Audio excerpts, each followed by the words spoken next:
All right, let's get into it. Before I get into this topic, I need to, as a devout Washington Commanders Redskins fan, season ticket holder, it's been a privilege to see us be one of the hottest teams in the league, baby.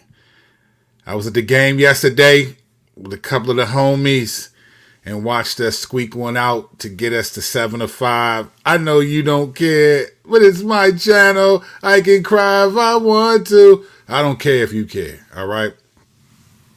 Let's have this conversation, all right? Last week, or so maybe the week before, like just before Thanksgiving, news outlets broke a story that many of us may not have seen or are aware of, because many of you watching probably don't shop with Balenciaga. So Balenciaga is a powerhouse fashion organization, very expensive. If you got money, if you're a famous athlete or rapper or someone, you got Balenciaga on. To me, I saw a guy wearing Balenciaga shoes and they look dumb. They look stupid to me, right? But the reality was they're Balenciagas. They probably cost a few $100s. So even if I made fun of them, he would be like, man, you got on a $100 pair of New Balance. These shoes cost $1,000. All right. So Balenciaga is a powerhouse fashion organization. And last week, many outlets, and people are still talking about this today. I was actually watching a couple of videos on YouTube before I did this video to make sure, wow, this is still a relevant story. So I want to read to you sort of what's happening with Balenciaga, what happened a couple of days ago, and then we're going to talk about what's going on and how this plays out and give you just a thought to consider, particularly from two verses that I am going to take out of context. I'll explain why for this reason. So stay with me.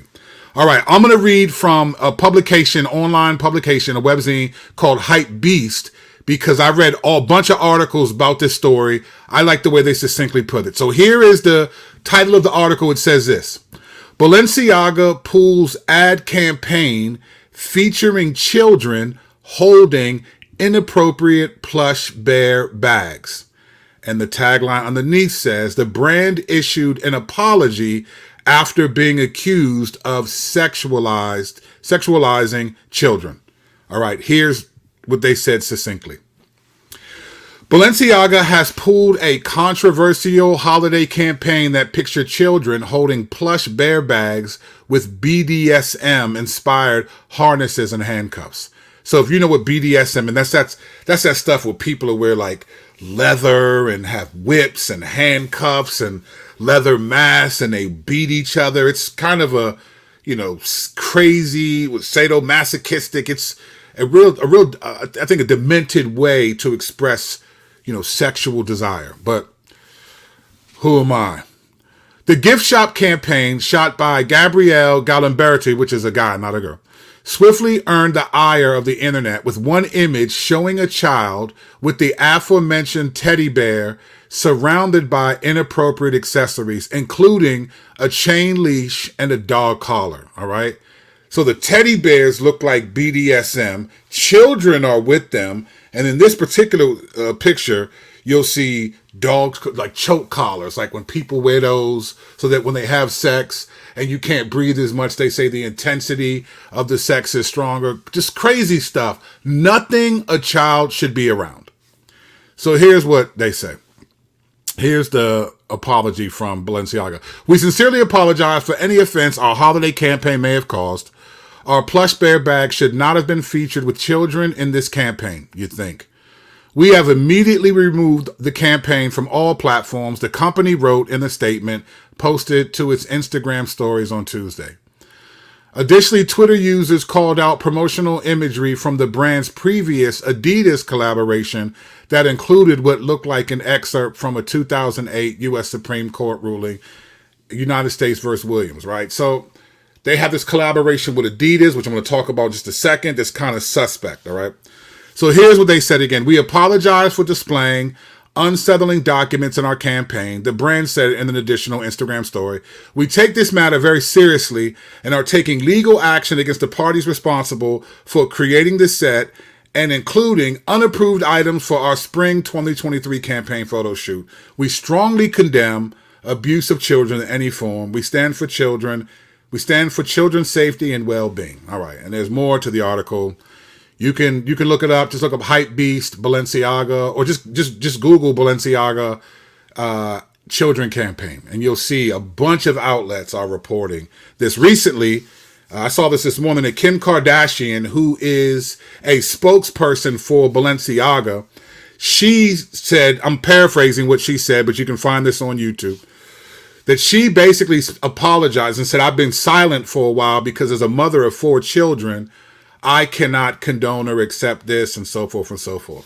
Many celebrities who use Balenciaga haven't said anything that I'm aware of yet, right? This is still a developing story. Kanye West pointed that out and said, this is why you can't trust these celebrities, because these people are controlled. They won't say things about these kind of powerhouse companies that do this. Ironically, about a month ago, comedian Aries Spears and Tiffany Haddish were exposed for making a video in 2012 of a pedophile. Like, it was supposed to be comedic, but it just wasn't funny, and in one sense ruined their careers. That's what most people are saying, right? So there was outrage against that, but there doesn't seem to be outrage against Balenciaga, at least not at the moment. They're a powerhouse organization. In fact, Adidas recently, just the other day, released a statement that they're going to investigate something that Kanye West said. But why are you worried about Kanye West when Balenciaga, the company that you partnered with, is putting out campaign ads with children and teddy bears dressed in BDSM garb? Who cares about what Kanye West said? Why aren't you saying anything about Balenciaga?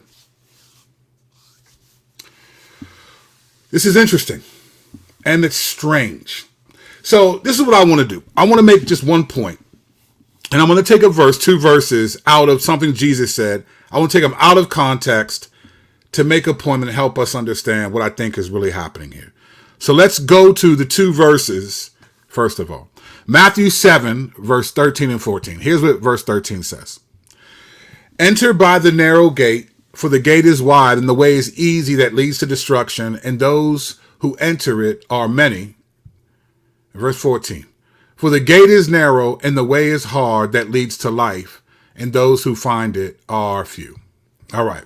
So essentially, it's like Jesus saying, look, enter through the narrow gate, right? The gate that's harder to get through, the harder life, like choose the harder path. And this is essentially about believing in Jesus, right?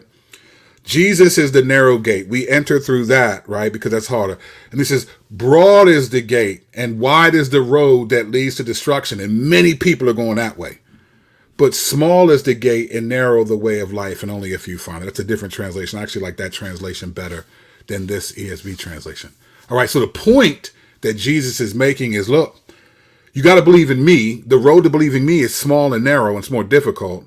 And the road to not believing in me that leads to destruction and hell is broad, and a lot of people are going that way. So he's talking about believing in him. I want to take these 2 verses and use them as a cultural discernment principle, okay? Here's the principle. If everyone thinks this is a good thing, then that's probably the broad road that leads to destruction.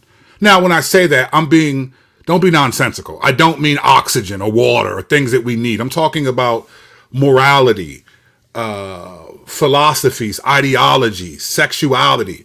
If everyone is saying this is good, it's probably not because they believe in Jesus. It's the broad road. The narrow gate, which people are pushing, is the one that I think so I want to use these principles as sort of cultural discernment to make a point about this. Balenciaga is a powerhouse organization. Now, I have no idea, with an organization that big, I'm sure they outsource these kind of campaigns to people, and maybe the higher ups don't know them. But there's someone in the organization who knows about a campaign. You have to give approval when you're an organization like Balenciaga. and you're a super powerhouse, you're not just whimsically throwing out campaign ads and making statements, because you understand, as Uncle Ben told Peter, to whom great power, becomes great responsibility. Like, this company is not just going to let anyone do whatever. Someone in a powerful position approved a photo shoot and an ad campaign that had children with teddy bears dressed in BDSM org. Now, you have to understand what's happening in our world, in the sexual world, right? All the attention goes to the alphabet community, right? That's what they call them. So I'm gonna ride with that today. But there are, and many of you have seen this and have talked about this, but there's another community of people that are fighting for seeing what they struggle with as a legitimate reality and not a mental health issue, right? So there are pedophiles, which is essentially a explicit desire to be intimate with children, adolescent children typically. I'm not talking about a 30-year-old dude who sees a 16-year-old girl who looks like she's 20. That's not usually a pedophile. Could be, but that's not usually what it means.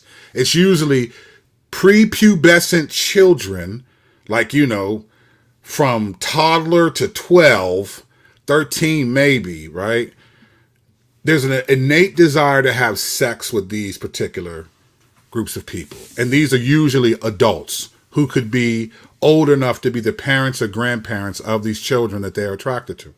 There is a push to make this particular sexual attraction not a mental health issue, like in the same way that transgenderism has transitioned from, it used to be considered a mental health issue, and now it's considered a sort of post-scientific way of life. So there's a bunch of people who are trying to get to the point where they can say, my attraction to children is no different than my attraction to adult women, right? Or my attraction to, or whatever. They're trying to make that a reality.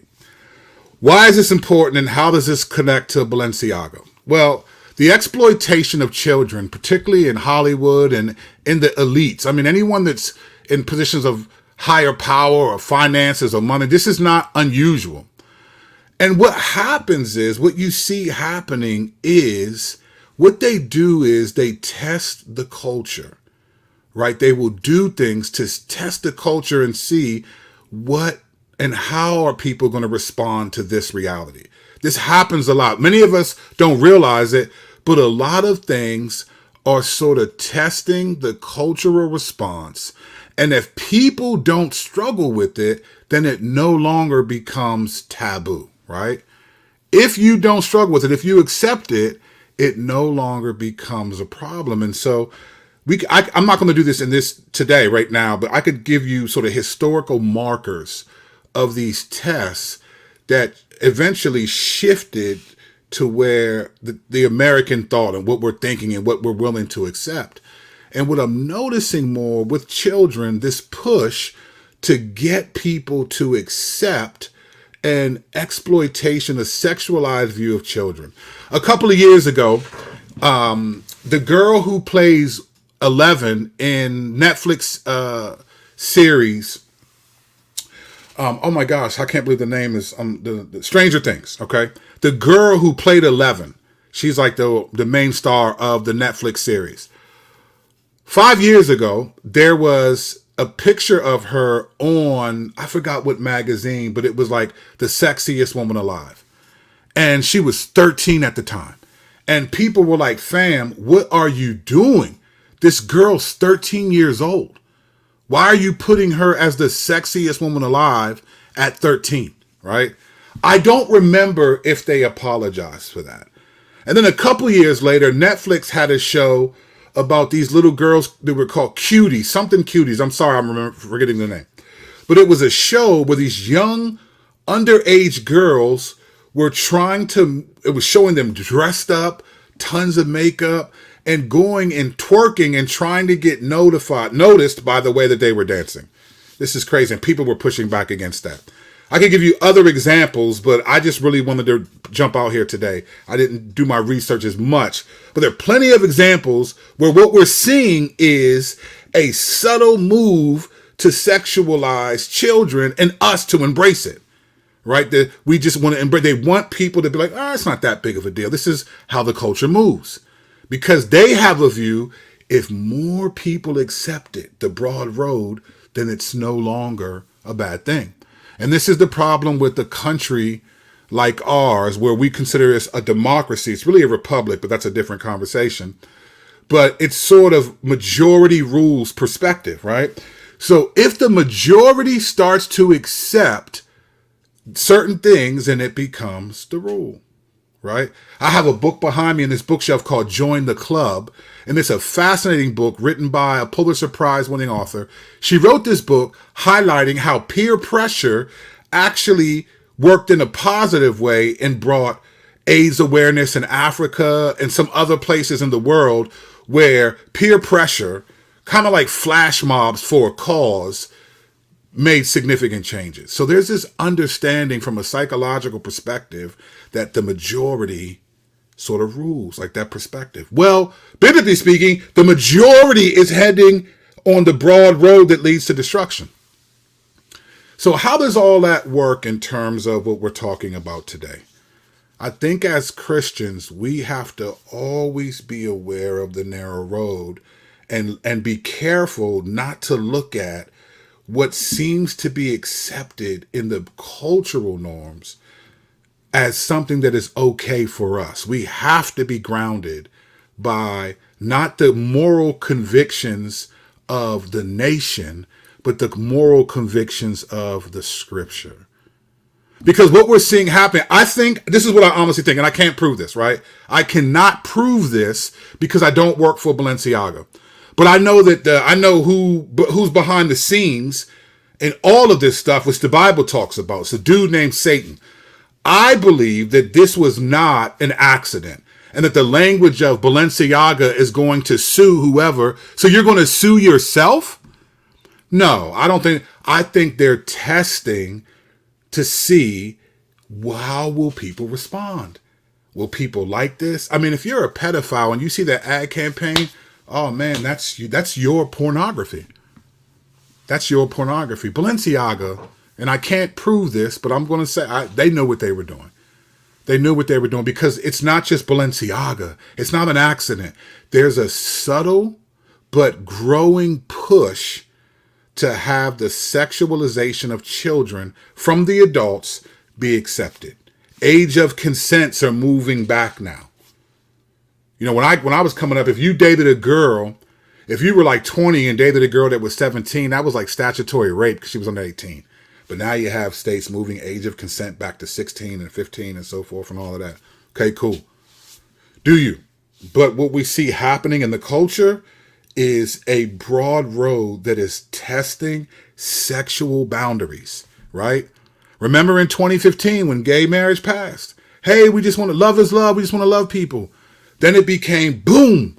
The trans community was like, hey, y'all need to embrace us too. And now it should be T LGBT is what it should be, because now the T is,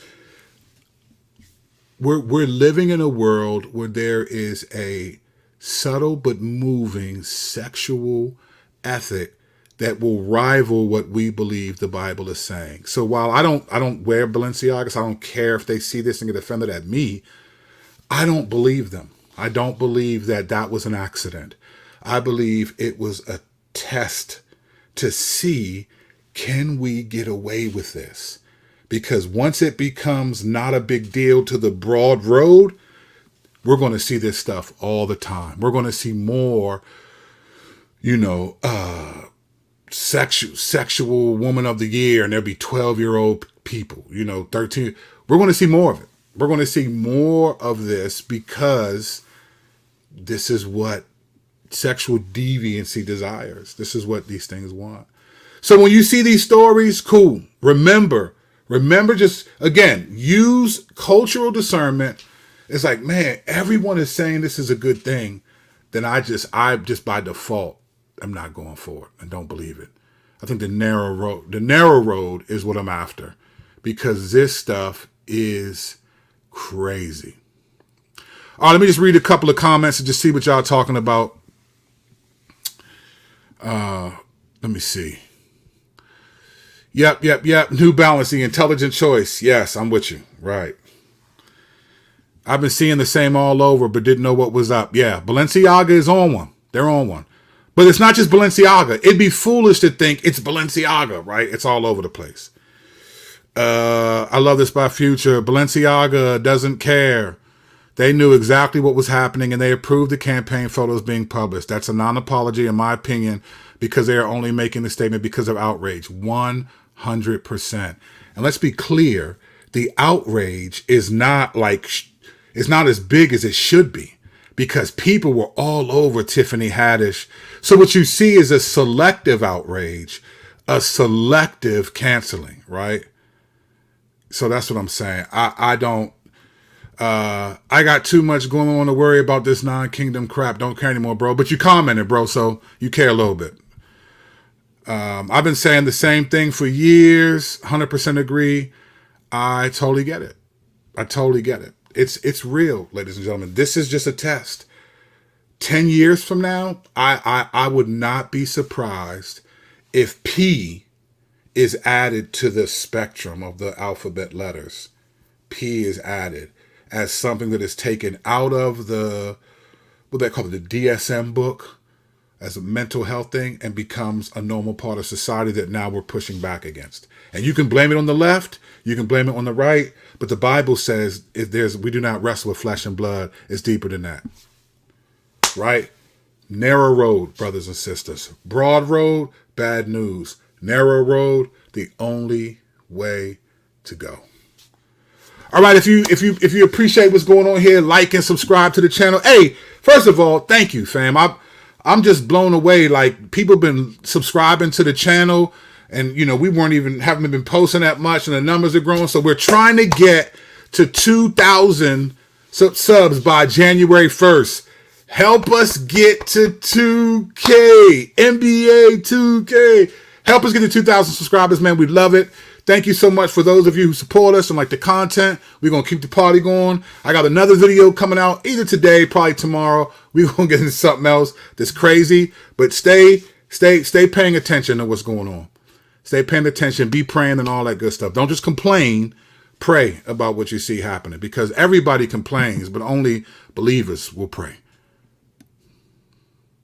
Well, actually, a lot of people pray. I just don't know who they're praying to. Kirk Kennedy, signing off.